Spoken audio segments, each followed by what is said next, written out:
Welcome to the Her Story Circle podcast, the podcast that brings you the extraordinary tales of everyday women who are changing the world. I'm your host, Gertrude Mache, and I'd like to acknowledge traditional custodians of the land on which we meet today. I also like to pay my respects to elders, past, present, and emerging. Every week, we dive into the lives, challenges, and triumphs of women from all four corners of the globe. We're here to inspire, enlighten, and connect, sharing stories that uplift and empower. So grab a cup of coffee, settle in, and join us as we explore the incredible journeys of women shaping our future. This is Her Story, where every woman's voice matters. Hello, everybody, and welcome back to the Her Story Circle. This is Gertrude Mache here in beautiful Melbourne, Australia. And today I am graced with the presence of yet another fascinating woman. Welcome, welcome, welcome to our tribe. Please tell everybody your full name, where you're based, and share your story with us today.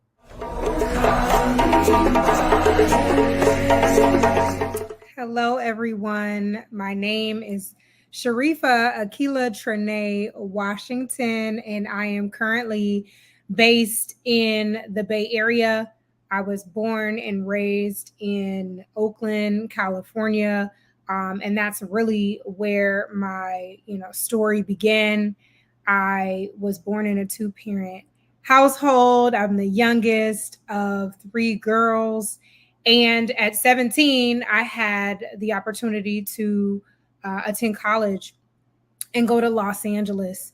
But prior to my transition to going to LA, I have always been the type of person to always question, things, and I know why certain things happen, but I've always had a natural curiosity. My mother would describe me as the voice of the people. And when she said it then, it didn't mean, what it means to me now. And so one of the things that happened to me prior to going to Los Angeles for college was I went on a grad night trip to Six Flags in LA. And so at that point, I'm out of town. And there was an altercation that took place. And during that time, some other classmates that I was with at the time, because we were celebrating our graduation, were arrested. And I went to go ask more questions, to find out from the officers why they were arresting specifically. And these were African-American males that I was with who had nothing to do with the altercation that took place in the park. In the midst of me and my curiosity and inquiry, I was arrested. And that was the first time that I understood what it meant to be a young Black woman in United States, and to not just assume when I would see, people being arrested that they were automatically guilty of some form of crime. That was me entering into the real world and transitioning to LA, where I was moving away from family, friends, and what I had grown up to know. And in my time in LA, I went to school. I got my degree in communications, specifically public relations. And my goal at that time was to work in the entertainment industry as a publicist, which I did for a few years. But that's not actually what God had for me to do and the place for me to be. And I had the opportunity that I can only explain by saying that it was God-given, because I didn't have the schooling experience to become a teacher. I didn't have the sub hours or hours that you would have to dedicate to earning your credential. I didn't have that the very first day that I walked in as a ninth grade English teacher in LA as a 22-year-old. And I had 17-year-old students that I had to be the adult in the room But I knew once I started teaching that that was the place that was for me. And one of the things that always happened while I was teaching is that I'm always telling my students, you know, you can do whatever you want to do. You can be whatever you want to be, at the same time sitting on my own dreams and aspirations and goals, because I had always wanted to write. I had wanted to speak. And while telling them that they could do this, I had to sit back and ask myself, well, what are you doing? What example are you showing the young people that you're working with? And as I started to question those things, I started to make them actionable. And I wrote my first book in 2015, which is a fictional novel, Beyond the Hurt, which you can also find on Amazon. And from there, started a publishing company and started doing research just around how to publish a book and produce a book so that I could do it again. I sat on that for a couple of years until 2020, during the pandemic, where I think everyone kind of had that moment of reckoning, like, if this is not the time, then I need to make it the time to achieve and go after my goals. And the reason why in 2020 I had the opportunity just to reevaluate my life again is because from 2017 to 2019, I experienced finding and getting married, getting pregnant, having a baby, being diagnosed with an autoimmune disease, separating from my husband, and having to make a decision to come back home to the Bay Area to get the support and the love that I needed, all before this pandemic happened. So really, my life of questioning, my life of support, my life of what I had in the Bay Area, it allowed me to be able to experience life in a very real way in Southern California. But it also took me full circle to be able to come back home. And now, with experience of life, with education, with a new kind of vigor and reality of what my experience was. I'm now a mother. I'm now going through a divorce. But with that, I also had more experience. I had more knowledge, and I had a drive to make sure that everything that I did in my life was in support of my family, my daughter's future, and also supporting all of the young children that I worked with on a day-to-day basis. In 2022, I decided to leave education in its formal state. So I was no longer a teacher. I had also been an administrator, and I decided to leave to pursue my dreams and to become a full-time entrepreneur. And in that, created two businesses. One, Revision Publishing, where I support aspiring authors to publish their books the right way, because I believe that everyone has a story and they should share it, and we should own our intellectual property, and we should be able to control those narratives.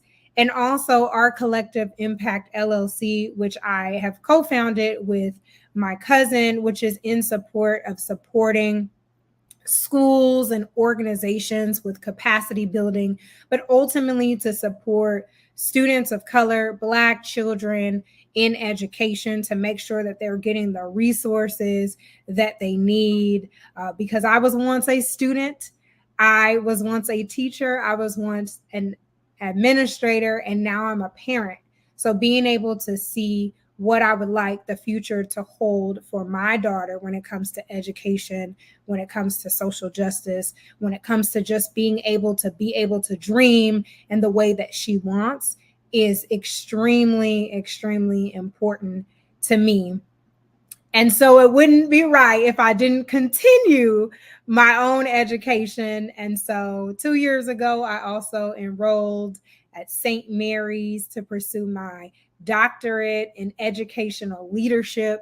And I plan to research the achievement gap, but specifically the assets that we hold in education to be able to provide a space for educators, for teachers, for organizations to be able to support the gifts and the talents of young Black children in schools. And so that is the cliff notes, if you will, of my story. But I have definitely been through a lot in the past 5 to 7 years, and I know that I am still, living and experiencing it in this moment.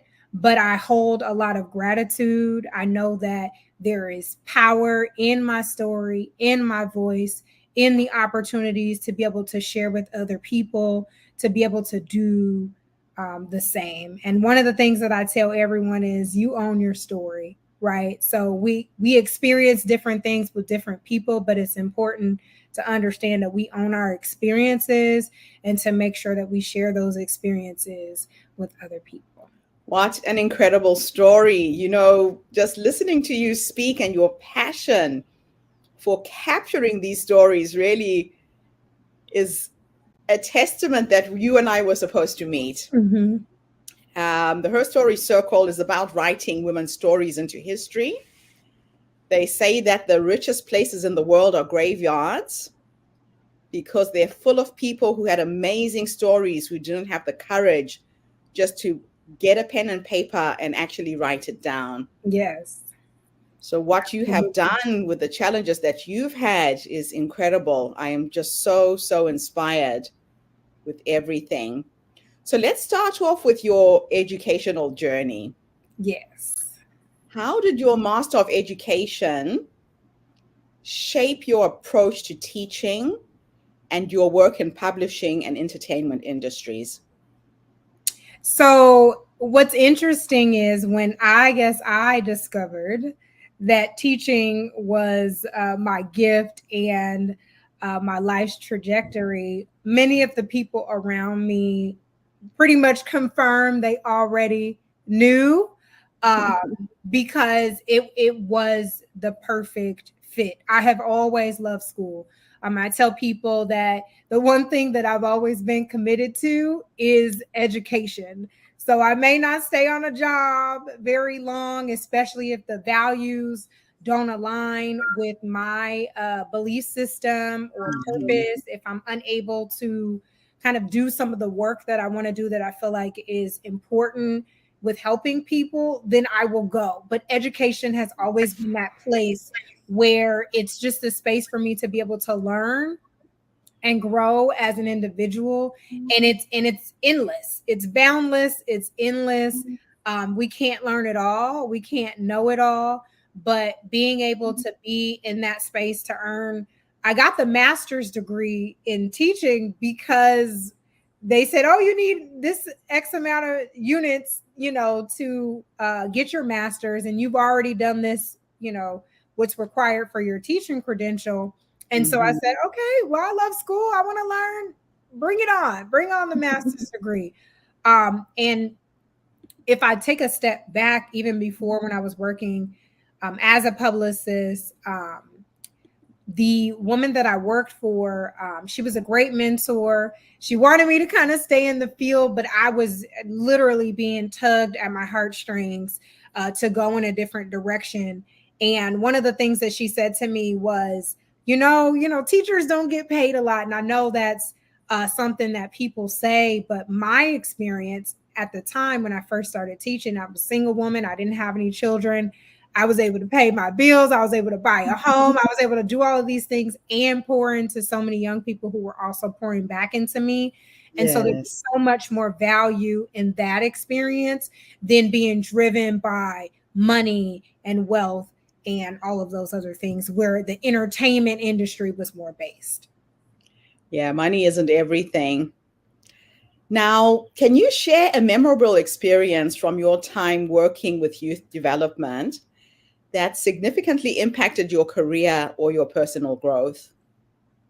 Yes, so I continue to stay in contact with a lot of the students that have graduated from out of the schools that I worked in. But my favorite and most impactful time in education is when I worked in continuation schools. And many people, again, were like, are you sure you want to work in continuation schools, alternative schools? So for those who may not know what those are, these are schools that are designed to support students who are unable to be successful in comprehensive high school. So this is the last step before dropping out of school. So there was a great urgency with working with these students. So every day was going to make a difference in their lives, to allow them to understand that even if you don't make it through, and graduate from our school, go somewhere and make sure that you get yourself enrolled to get your education, to get your degree, so that you set yourself up for the best success. And during that time, I had students who, were coming out of jail, who were living in group homes, who had babies at a very young age. And the work that I did with those students, and I will say it's not, these students are better than any other students, but the urgency and the value and the importance that I can see going into work every single day had a lasting impression on my life. And I always tell the people at that continuation school that I worked at, I would have never left, but life literally brought me back to the Bay Area. Yeah. So let's talk about your publishing insights.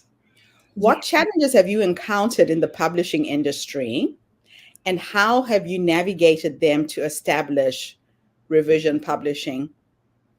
So a lot of people initially with self-publishing, there was like stigma around it. I know many years ago, and since the development of these resources and tools for people to be able to self-publish on their own with a lot more ease has really helped this kind of niche industry that I've created. There are a lot of, organizations or independent publishing companies that will, charge whatever they charge to have people to, bring their stories. But because I am an educator at heart, I really want people to understand the process and what they're trying to do to really just save people money and heartache and headaches and time, because there's so much information on the internet. But again, if you don't have someone who can kind of filter that, who can shape it and give it to you in a way that you can understand it, then you can get lost in all of the information. So some of the challenges really that I've had is just making and forging my way to create a brand that is recognizable, that is credible, and that people want to be a part of. And so initially starting out, I would have people who would just ask me, right? They want this free information that they just want me to give all the time. I'm like, hey, I have a business. This is what I do. I'm a consultant. I'm here to support you through it. And now, after being established, after publishing several books in different languages and doing that work, now there are more people who are like, okay, I'm ready. I want to publish my book. I want to get more information, but I'm only one person. And so my biggest goal is being able to create a course so that people can continue to access good information that I'm continuing to update, because I'm always researching and studying the publishing industry, and so that the business can grow and expand. I love it. Now, we all know that the writing of the book is the easy part. The challenge comes when the book is finished. You have to get out there, you have to market, you have to promote, you have to get some publicity. What PR strategies have been the most effective for you in promoting your initiatives and engaging with your audience?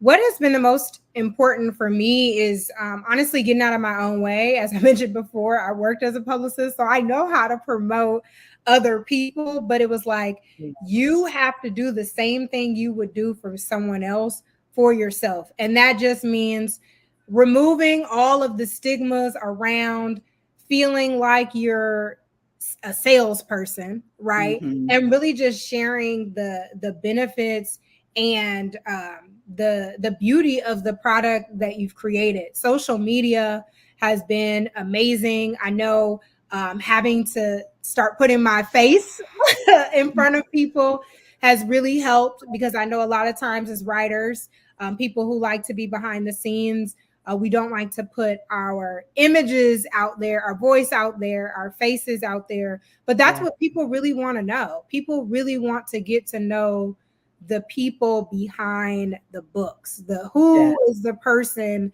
really who is writing.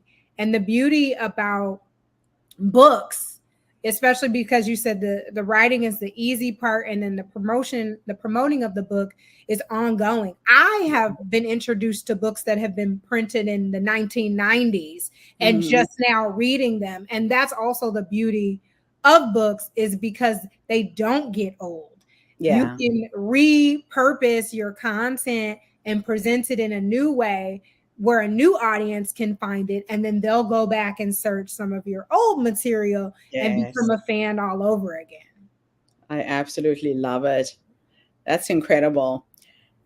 Now, in the midst of all of this, setting up your business, you went through a breakdown of your marriage, you went through a health challenge. How have you managed to juggle all of these challenges? If there's another woman who's listening to this podcast right now, is in the middle of a similar storm, what 3 nuggets of wisdom would you give her based on what you've learned in your life so far? One of the things that was really helpful for me when deciding to leave the marriage was not serving my mental health, my mental wellness, and ultimately it wasn't healthy for my daughter.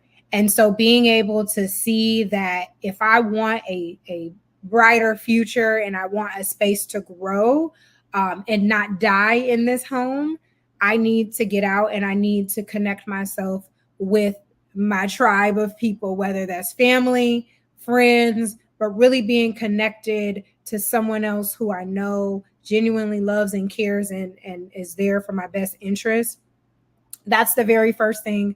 The second thing is I wouldn't have been able to go through a lot of the growth without therapy, without being able to share what I was experiencing with someone who can walk me through a lot of the healing.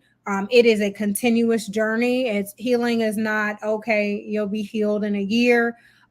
It's a lifestyle of understanding and using tools and making decisions to choose yourself, to make sure that you're well, because like they always say, put the mask on yourself first before you can help anyone else, because you need to be at your best in order to be able to serve your community or your family or anything like that. And this is not in any order of importance, but lastly, but most important, my faith in God has really just carried me throughout. I was born and raised up with praying and studying the word and just trusting that whatever situation or circumstance, that there is a higher power. For me, it's God that is leading and guiding me, but just having something outside of myself that I can depend on and lean on in those times of struggle, in those times of trials and tribulations, because at the end of the day, life is going to continue to be what life is. And we can't change those things, but we can use our resources and our tools to remain grounded in the midst of all of those things going on. And it helps, right? Having a vision and dreams of things that I want to pursue. So in the midst of, I still deal with the diagnosis. I still have to go to the doctor and do labs and do those things. I am still in the process of going through a 5-year plus ongoing divorce. I still know that none of that will stop me from the gifts that God has given to me, and it's not going to stop me from the work that I have to do. Wow, that is so encouraging. A lot of times women give up. They think that this thing will never stop. I'll never get out of this. And you've really shown us that, anything is possible if you have faith. And holding on to your faith is the key. Let me take you into the future. Mm-hmm. Teleport you into the future right now and have a little thought experiment. You're now 100 years old, maybe 120. With science and technology, you might live that long, right? Yes. I'm teleporting you into the future to go and have a conversation with 100-year-old you. And you're sitting in your rocking chair, surrounded by your children, your grandchildren, your great-grandchildren. If I could take you to go and have a conversation with this wise woman who's led you to this point, what would you say to her when you finally meet her? I would say to my 100-year-old self, thank you. Thank you for not giving up. Thank you for continuing to press forward in the midst of trials. Thank you for loving on yourself, for allowing you to continue to dream dreams and continuing to follow the pathway that you know was set for you. But ultimately, I would just really sit, I think, in gratitude and awe of just the beauty of knowing everything that I have gone through and seeing the beauty of me sitting with a legacy and being able to share and encourage them to continue on. The reason why I love to ask that question is because a lot of women don't realize that the wise woman is already in them. She's already in us. She's that little voice that says, say yes, say no, go left, go right. And we are always looking outside of ourselves for answers instead of going within. Right. Thank you so much for thanking your future self, because really we have to trust ourselves as women and learn to use our intuition a little bit more. Absolutely. Absolutely. Now, give us a breakdown of where people can find you and how you work with authors. What can people expect if they come to you wanting your help to write a book? Absolutely. So I am on all social media. You can find me under Akilah Trinay, or you can Google me. Pretty much everything will pop up. My website is www.revisionpub.com. It's also on the screen. And the company is Revision Publishing. And really, it really is about that. While the re is a part of my name because of Sharifa, but it's really revisioning what publishing can be. And so if you come and work with me, we initially meet just to understand what your goals are, what your dreams are, and to design a book product that is in line with what you're trying to accomplish. I always share with my clients what the industry standards are, and then also let them know that because they're self-publishing, they have the creative control to do what they like. So I tell you the rules, and we talk about if we want to break those rules, what is the best method in order to make sure that your book is still successful. But clients can come to me at early stages of ideas. They don't have the manuscript done, or clients can come with a ready, completed manuscript ready to actually go through the publishing process. Fantastic. Well, thank you so much for coming online today and sharing your knowledge, your wisdom with our community. It's an absolute honor to have met you, to have interviewed you. Keep doing what you're doing and helping people not take their stories to the grave. Likewise, and thank you for all that you are doing and your wisdom and what you're sharing and the work that you're doing around the world. And I am honored to really be in your presence, considering all of the work that you have done. So thank you. Thank you. And thank you to everybody who's tuned in today. The Her Story Circle is a platform that brings you the stories and voices of women from all over the world We share our stories to uplift you, inspire you, energize you, and empower you. So tune in again tomorrow when I interview yet another amazing guest. In the meantime, have a fantastic day, morning, or evening, wherever you are in the world, and bye for now. Thanks again for the interview. Thank you. Thank you for tuning into the Her Story Circle podcast. I hope today's story has inspired you to believe in the power of our stories and the difference you can make in the world when you use your voice. I'm Gertrude Mache, and it's been an honor to share this space with you, where voices from all walks of life come together to weave a rich tapestry of diverse perspectives. Don't forget to subscribe, rate, and review our podcast to help us share these stories with more listeners.